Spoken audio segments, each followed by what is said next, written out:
If the penalty was $1 million and it was applied to the teams, I can tell you tomorrow all the teams would have it sorted and the drivers would never ever be in danger of swearing again. That's all it is. As I say, if you make it the teams, $1 million every time a driver swears, then it'll stop it completely.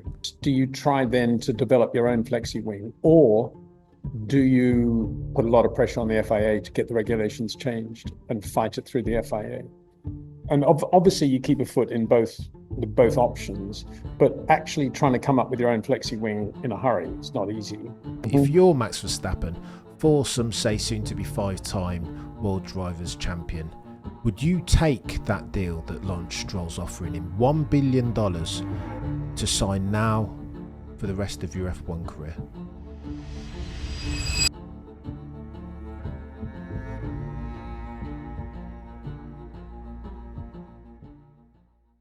Hello and welcome to another episode of the F1 Hour. With me as always, my friend and yours, the goatiest F1 mind to have ever goated, the one that they call Mr. Peter D. Windsor. How are you doing, sir?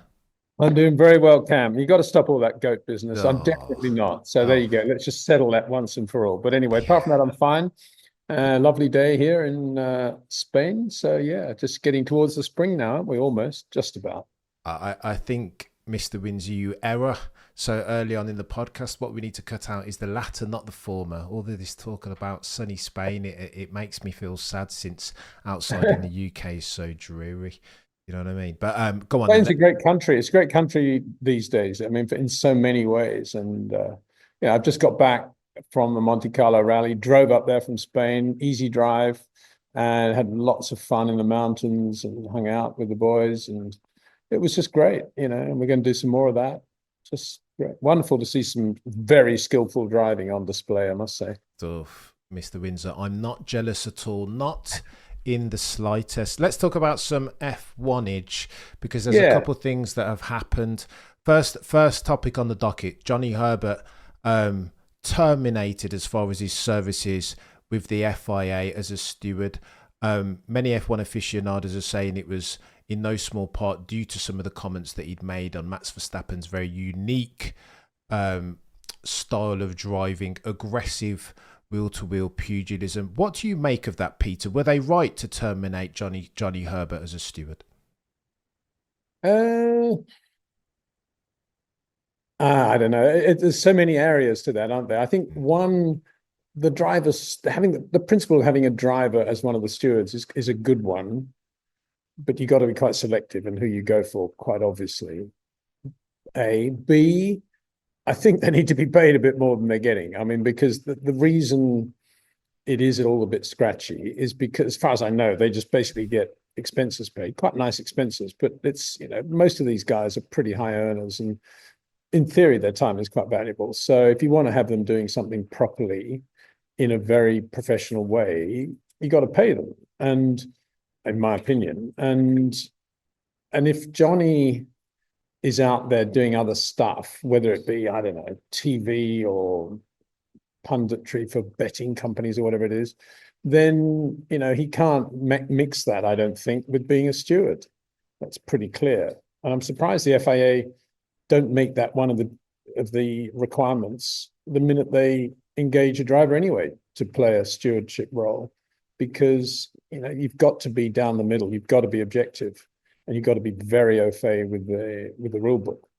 I'm not saying Johnny isn't au fait with the rule book, but, you know, you can't be sort of out there expressing opinions about a current driver and then expect to be taken seriously as an FIA steward. That's pretty logical to me. But again, you have to blame the FIA in a way for not making that pretty clear from day one and paying them a bit more. I don't disagree, Mr. Windsor. It's a very contentious issue, this, as far as the stewards and full-time and whether they can be pundits. But I agree with you.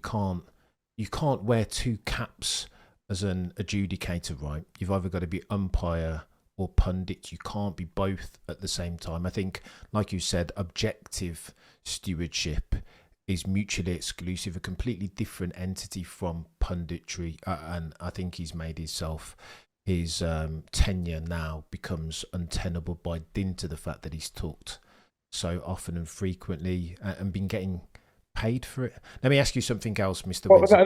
let me finish that by saying, I mean, I imagine Johnny saying, "Oh, thank goodness for that. I don't do any more of that FIA steward stuff." I don't know why these drivers do it, actually. I can't think of anything more. Well, let me rephrase it. If I was Johnny Herbert, I would have been in Jamaica for the last 5 years, 10 years, 20 years, having fun with the family or whatever. You know, why would he need to be doing any of this stuff anyway? It's so demeaning, really, I think.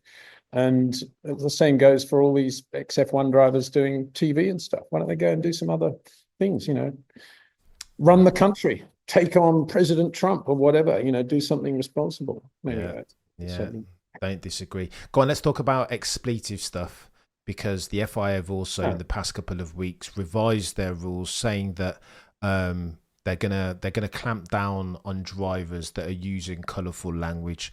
The fines now, on the third attempt, potentially drivers could get a one race ban, which could in turn, Peter, affect the championship. What do you make of an F1 championship potentially being settled by a cheeky expletive or two? Oh, I think it's a good thing. I'm slightly revising what I said about this 3 or 4 months ago, because I do think it is very wrong to allow for Formula One to allow swearing in public. But having said all of that, you need to be. I think there are a lot of layers to this as well. And one is there's a time and a place for correct language, and there's also potentially times and places where you can be a bit more loose with your language. And I hope the FIA take that into account as well, because it's one thing to swear and use an expletive on live TV on a radio transmission. It's another thing to do it on a one-on-one interview with a journalist 3 days after the race, and the journalist then puts that out on the internet to the world. I mean, are they differentiating between those two things? I hope they are, because they're different things, aren't they? Yeah. So that's the first point. And as ever, that involves a lot of gray areas of what is acceptable and what is not acceptable. But on the basis that it would be better if none of these drivers swore, on the basis, again, that there might be an impressionable young child listening and it's the wrong thing for Formula One to be doing, then I think in principle, it's the right way to go. Now, this is where, and I have to say, I think the president is doing the right thing in being quite tough about this, the FIA president. But I think the way it's been executed and is being executed is completely wrong, because as I've said before, the problem is not the drivers. The problem are the people behind the drivers. They're the media squads of these Formula One teams who apparently do very, very little apart from say no to everything as much as they can. And I'm not being vindictive here. I'm just saying, what are these bands of, 15, 20 people who work in the media department of any given Formula One team? What do they actually do? The one thing that should be at the top of their priority list when they're saying, no, the driver's not available for this, he can do that, the sponsorship requirements enables him to do this, 5 of us have to walk with him to this place in the paddock club so he can do this on time, blah, blah, blah. The one thing that's more important than that is getting the driver to say the right thing at the right time. And generally speaking, for the sponsors, when it involves money, they're right on the knuckle, and they do that. And the drivers are very good, and they're well taught on what to say and what not to say and how to answer difficult questions in the paddock club, for example, or maybe even in an FIA press conference. But it appears that at no stage do these media teams of any of the Grand Prix teams actually sit the driver down and say, look, swearing is a big issue now, and you need to be very careful when you open your mouth and say what you want, and when you have to think about it. An FIA press conference is obviously not a place to be swearing. Live radio during a race, practice or qualifying, is obviously not a place to be swearing. But if we're doing something in closed doors with a few chosen journalists that we can control, yeah, then you can be a little bit more free and easy. Now, it's not very difficult. I've taken about 5 minutes to explain that. I reckon that's about how long it would take to tell a Grand Prix driver the same thing. But do they do that? Do they actually take the trouble to try and help the drivers understand when it's appropriate? And I say help the drivers because we cannot assume that they're normal human beings. They're not. They're Grand Prix drivers. All they've done all their lives is trained to be a Formula One driver. They haven't learnt elocution, probably. They haven't learnt when to swear and when not to swear. They just get on and race. And that's why this is out of control, because the teams are not doing it. And I think the team should be should be penalized. or points should be deducted or something like that from the Constructors' Championship, not from the drivers, because it's not the fault of the drivers. I know they're the mouthpieces. I know they're the guys that open their mouths, and you might say, oh, well, they're all over 21. But these guys are all over 21 do something that we can't do, that we mortals can't do. And the reason we can't do what they do is because they've spent all their lives honing an unbelievable talent that we could only dream about having in the first place. So they're rarefied atmosphere. The teams are behind the drivers. They're the ones that are constantly saying, do this, do that, don't do this, you're not available to do that. They're the people that should be educating the drivers, and they're the people that should be taking the penalty if the driver does swear, because the team then hasn't done its job of educating the driver correctly. Very well said, Mr. Windsor. I would see that, though, and I'd raise you two things. Do you think that I think it's something like 140,000 euros for a third offence and the one race ban.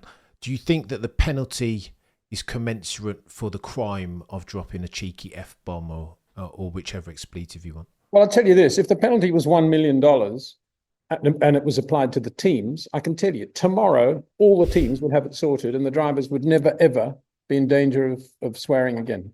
That's all it is. As I say, if you make it the teams, $1 million every time a driver swears, then it'll stop it completely. True. So, end of story. Yeah. I don't know why there's any even discussion about it. Very simple. I think the reason, Mr. Windsor, why there is discussion about it is because for the longest time, I think F1 fans, I remember back in the day at secondary school when F1 was almost like it was a dirty secret. The language of F1 wasn't something that very many people understood. Income, COVID, and F1 in 2021, Lewis versus Max, and so too Drive to Survive and the phenomenon that was Netflix's docu-series. And in there, Mr. Windsor, there is a lot of dirty language. It's Gunther Steiner and it's Danny Rick. And I think part of its brilliance, there are foibles that we can discuss and pull threads at, but part of its brilliance is that it gave us, as far as F1, what you've been advocating for, like a proper open door, peel back the fourth wall and let the F1 community, the spending F1 community, the ones who are buying the merch and spending thousands of pounds on paddock passes, etc., let us see what the drivers are, warts and all, rather than this well-packaged PR spectacle. We want to hear them as they are and see Lewis in the, I don't know, steward's room, or see Max Verstappen having a word with Christian Horner and Adrian Newey. And Drive to Survive gave us that. So, long way of saying this. Do those penalties not close the fourth wall, put another unnecessary barrier between the sport and the personalities that drive, no pun intended, F1 and the paying F1 community? Is it a bad thing in that sense, do you think, this swearing stuff? Well, I would say if the Netflix documentary is responsible for people wanting to hear the drivers swear, then it's not a very good thing. And I think the documentary's been bad for Formula One, because I don't think it's a good thing. And if a driver, if a tennis player swears in the middle of a match, he will get penalized and fined. And I think that's correct, because you cannot say the audience is just, 19-year-old Netflix people. There will be 7, 8-year-old children there as well. That's what Formula One wants anyway. So you have to have a broad brush view of the audience in front of which you're putting on your show. And just because it was on that behind the scenes series, it doesn't justify it at all, in my opinion. And you could argue, using the Peter Windsor model of we should have had much more, and we should still have much more behind the scenes stuff. What we should be filming are these media departments of the teams trying to tell the drivers not to swear. That would be even better than hearing the driver swear. That is the point. And if there's a driver out there that says, don't tell me what to do, I'm going to do whatever I want, and I'm going to say whatever I want, and he's saying that to his team, to his media team, head of marketing, whatever they want to call themselves, you could say that's good television, but then at least we know what's going on. And that's what I'm getting at. I think there's no point in doing a make-believe behind-the-scenes TV series that's brought to life because lots of people use the F word. It's pathetic. What we need is real behind-the-scenes television. And we need proper editing where if somebody is swearing, you bleep it out. I'm sorry. That's the way I think. And I think the teams are the people that should be enforcing that and making that happen. Because it's all very well to say liberty, Formula One, it's the biggest sport in the world, Wall Street, stakeholders, but you can't do that just dragging Formula One through swear words in front of young families. I'm sorry, it doesn't work. You don't do that in the Paddock Club. So why do they do it on live television? It's a very good question, I think. And I say that because I spent a lot of time in the Paddock Club in the last few years.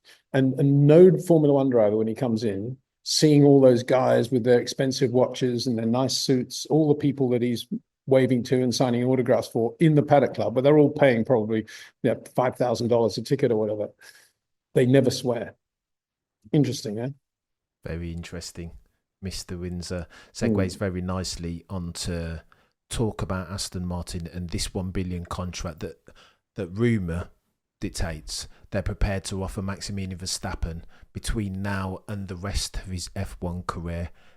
Let me pitch the question at you this way, Mr. Windsor. If you're Max Verstappen, for some say soon to be 5-time World Drivers' Champion, would you take that deal that Lawrence Stroll's offering him, $1 billion to sign now for the rest of your F1 career? I wouldn't, no, because I've enjoyed my racing and I know what I need around me to go well and to drive well.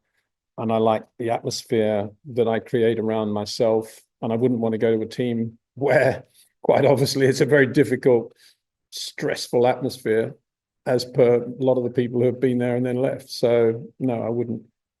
Oof. I think I'd like to think that Max is mature enough now and he's got enough money enough to say, it's not about money, it's about enjoying my life and getting on with my racing. And that's when I drive at my best. And I'm not driving just for the money. And I like to think that Max will think if that guy wants to pay me that much money, then there's something wrong, if he needs to do that. Isn't it? It's a good shout, Mr. Windsor, but isn't it more pull factors or push factors as versus pull? The thing that made Red Bull for Max Verstappen a family-oriented business, harmony, Adrian Newey, Jonathan Wheatley, a car capable of winning races and therefore championships, that was dependable, stable at the rear, nice and front-endy, all the handling dynamics that Max Verstappen has leveraged to such great success, that all those factors are now faded to black.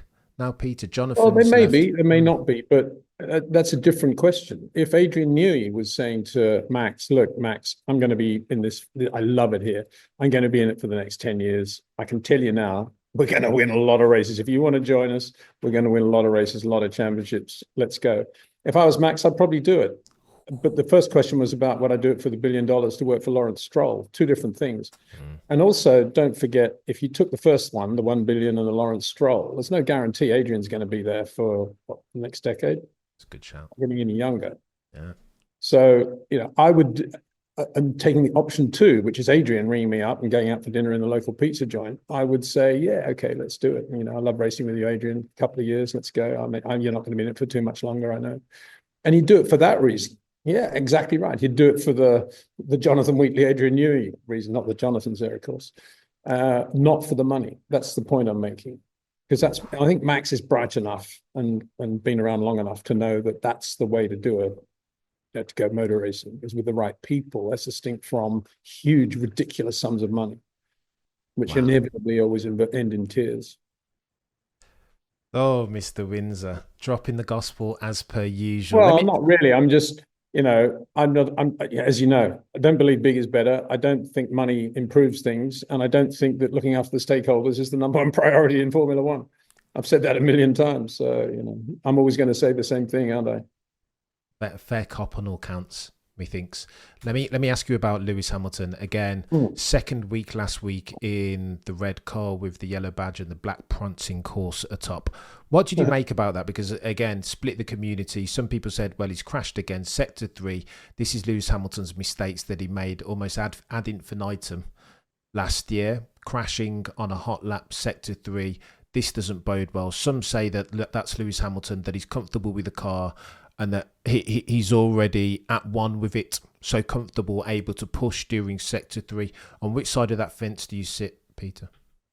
Well, yeah, you're giving me two options there. I don't actually agree with either of those because I don't think he was comfortable with the car. That 23 car is a dog. So I don't think anybody can be comfortable in that car. What I do think is he felt the car's a lot better than any Mercedes he's driven for the last few years. And so he was giving it some and going for it and starting to relax and realize that he had made absolutely the right decision. The team felt great. The car felt a billion times better than a Merc's ever felt since 2021. And yeah, he made a mistake on the last corner. I think it was sector 3. It was the last corner where a lot of people have had errors, made errors in the last couple of years since they've made that a quick corner. And yeah, he made a mistake there and lost it. But as I said in the video I did yesterday, to me, that's a good sign because that's Lewis being a race driver again. I think if it was in a Merc and it felt still dodgy, he probably would have been leaving a bit more margin. But in a Ferrari, he's feeling right. Go for it now. We haven't got a lot of time to mess around, and the season's going to be upon us before we even blink. So let's get on with it. And he made a mistake. Yeah, good. Racing drivers do, don't they?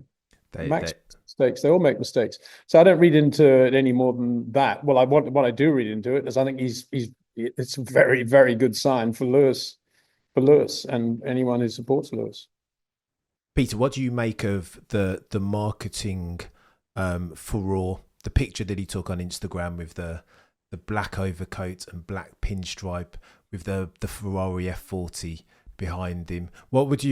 Is there anything that you would have done to improve that marketing virality? Change the car, different suit, different shoes? Well, I like to think that wasn't a marketing thing. That was Lewis turning up wearing the clothes he felt were appropriate for his first day at Maranello. And I think it was pretty cool that he did that. I think we're all, because everybody's so thirsty for news and what they're going to put on their website, everybody makes much more of everything than it is. And all it is Lewis, what am I going to wear today? Oh yeah, I got to put on the old mafia suit and see how we get on. Have a laugh.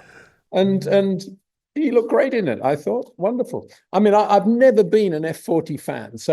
But having said that, I mean, it looked a little bit sort of retro and kind of cool, didn't it? So I wasn't really upset about that. But if he had something like a 330 P4 there, or a Dino Formula 2 Ferrari, or a 66 Lorenzo Bandini Dino 1,000-kilometer car, yeah, then I possibly would have been even more impressed. But I think the whole thing was really well done and beautiful. Yeah, it's really cool. As I said, give me a job as a bottle washer, garage floor sweeper. I want to be there. I want to be there for this time with Lewis and Charles and Ferrari and everything that's going on.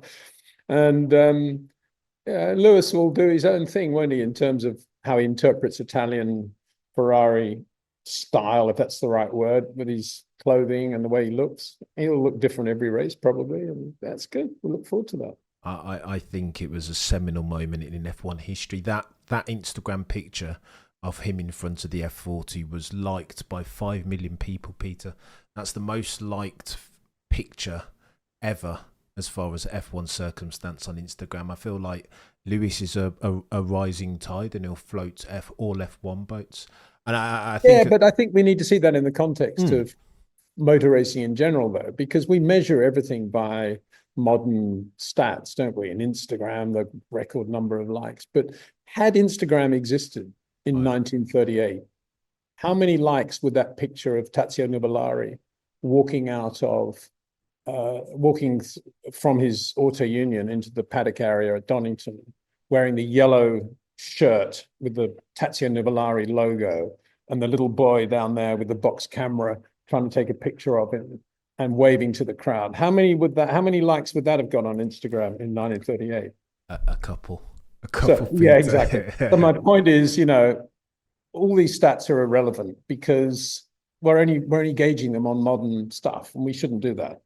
Yeah, you can't. Sadly. Equally, Jim Clark and Dan Gurney sitting next to one another after the 64 Belgian Grand Prix when they both run out of fuel, except one of them's done it after the checkered flag and one of them's done it before, and neither knew who had won. And then they hear on the PA that Jimmy's the winner, and they both burst out laughing. And Michael T Senior got that picture. How many would that have got on Instagram? Yeah, more than a few. I don't doubt it. I think you're quite right, Peter, in your assertion that you're not. We can't compare apples with apples. Sadly, well, happily. No, but I take your point. But it was a great picture. It was a picture well taken. Lewis looking super cool, and Maranello said it all. As I've been saying from day one, Lewis is going to absolutely love every millisecond of his time at Ferrari, whether it's the food, the fashion, the cars, the tifosi, Fiorano, the hotels, whatever it is, he's going to love it. I can't wait, Peter. It feels like that we're going to see a seminal season. Well, I think we are, and I think, I mean, the point of that Barcelona test and the shunt was that this isn't now the Lewis that we saw, in trouble in the Brazilian Grand Prix last year. This is the Lewis Hamilton who's pretty fired up now, to the point where he's on the limit in a very dodgy car going through the quick right-hander at Barcelona and having a shunt, and he's totally fired up, integrated into the team already. Freddie Vasseur doing a brilliant job as predicted. Yeah. Excellent. Yeah. But the interesting thing now is not so much how Lewis is going to go; it's what Charles' reaction is going to be. As I said in the bit I did yesterday, how Charles' reaction is going to be if Lewis does get a break or two in the first few races. And what do you make of that, Peter? That all noises are saying that Ferrari will make a decision that they don't want to do what McLaren did last year and seize defeat from the jaws of victory at the altar of failing to establish a very clear driver hierarchy, that they'll make a decision circa Monaco as to which one of those drivers they'll prefer. Is that the right decision, do you think? I think it's absolute nonsense. I don't think they're going to do that. And if anybody's saying they are, or even if Ferrari is saying they are, they're just misleading people. It's complete nonsense. They wouldn't do it at Monaco. No chance. Wow. And what does it mean anyway? Does it mean that, let's say Lewis wins the first four Grand Prix, they get to Monaco and they have an official announcement saying, from here on in, Lewis is our number one driver. Does that mean that if Charles is just about to win the British Grand Prix and Lewis is second and Lando's third, that Charles is going to slow down on the last lap at the British Grand Prix and let Lewis Hamilton win? I don't think that would happen. So no, I think that's complete nonsense. Go on, then, Mr. Last couple of races, maybe.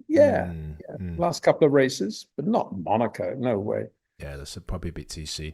Go on, let me ask you, as we round third base, Mr. Windsor, let me ask you about flexi-wing gates, because the FIA clamping down now. They said last year that if it passes the load test, then winner, chicken dinner, crack on, chaps. To which Red Bull said, well, hang on, it looks like McLaren are flexing. We don't have financial resources to throw at flexi-wing, and they're going to go and win the constructors and potentially the drivers. How is that fair now? The FIA have changed their tone, right? They said last year, passes the load test, crack on.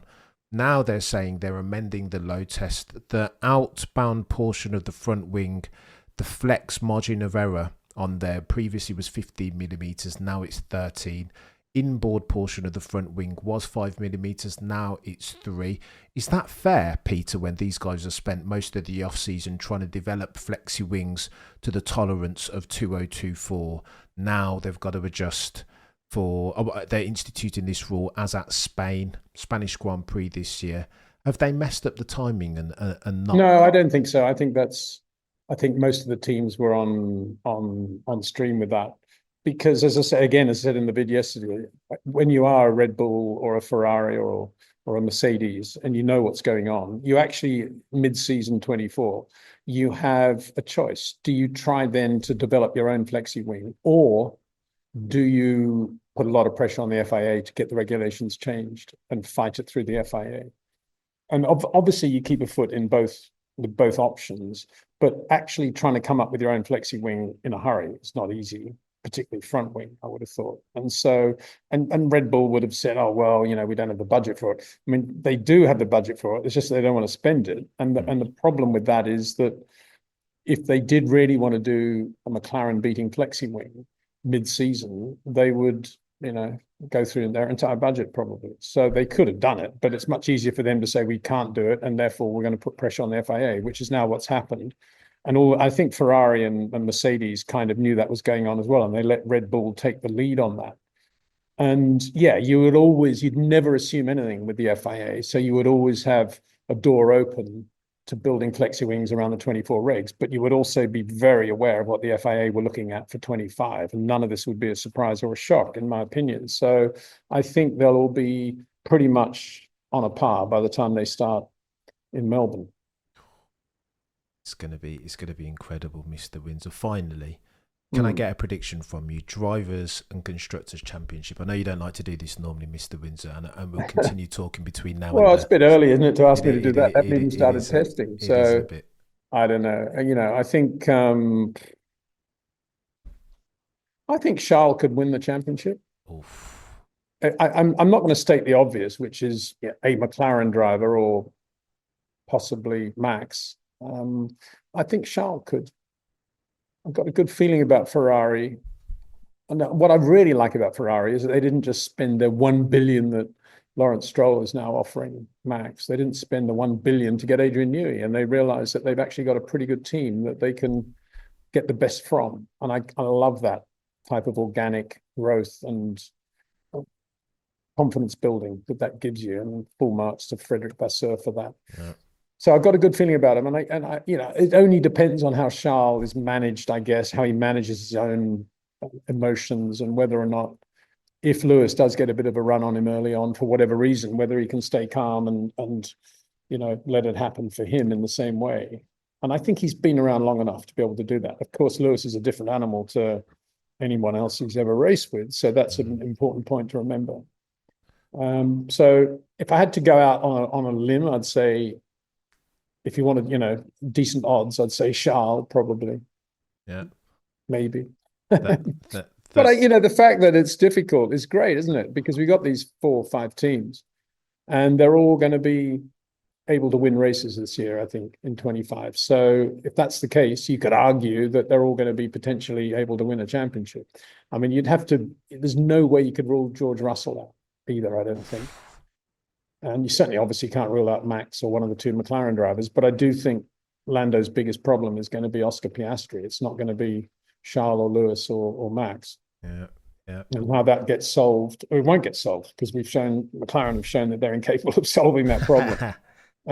Short of replacing Piastri with Daniel Ricciardo again. Yeah. That's not going to happen. So, Oh, I cannot wait for one. I mean, it's a good point. I mean, I should make that. If McLaren announced tomorrow that Oscar Piastri was, I don't know, doing a year of sabbatical, and the number 2 this year, in order to try to help him win the championship, is Daniel Ricciardo, all effort in Lando Norris, then I think you'd have to say Lando's got a really, really good chance of winning the championship. Yeah. Conversely, if they said Lando's taking a sabbatical and Oscar's our number 1 driver with Daniel Ricciardo in the other car, the 2 Aussies, and he's out there to help Oscar as much as possible, I'd say Oscar's got a really good chance of winning the championship. But as I've been saying for, ad nauseum, Oscar and Lando together is a very, very difficult combination to work with. Not because they don't get on, but because they're so good, both of them. Yeah. Senna and Prost 1989, reminiscent of maybe, Peter? We'll see. It's going to be... Yeah, different thing, isn't it? Senna, Prost had won championships at McLaren when Senna joined, and then Senna arrived. Basically, his muscle was that he'd brought Honda engines with him, and so the whole dynamic was just out the window from day one. There's a different thing, really. And anyway, Prost had been racing with Niki Lauda, so it wasn't as if he'd had a Daniel Ricciardo in the other car and suddenly had Ayrton Senna. He'd already had somebody super quick. So I don't think it was the same situation at all, really. Agreed. Oh, Peter, I can't wait. The first... Can I say one other thing, Cameron? A friend of mine in Australia got onto some chat thing on the internet with Oscar Piastri.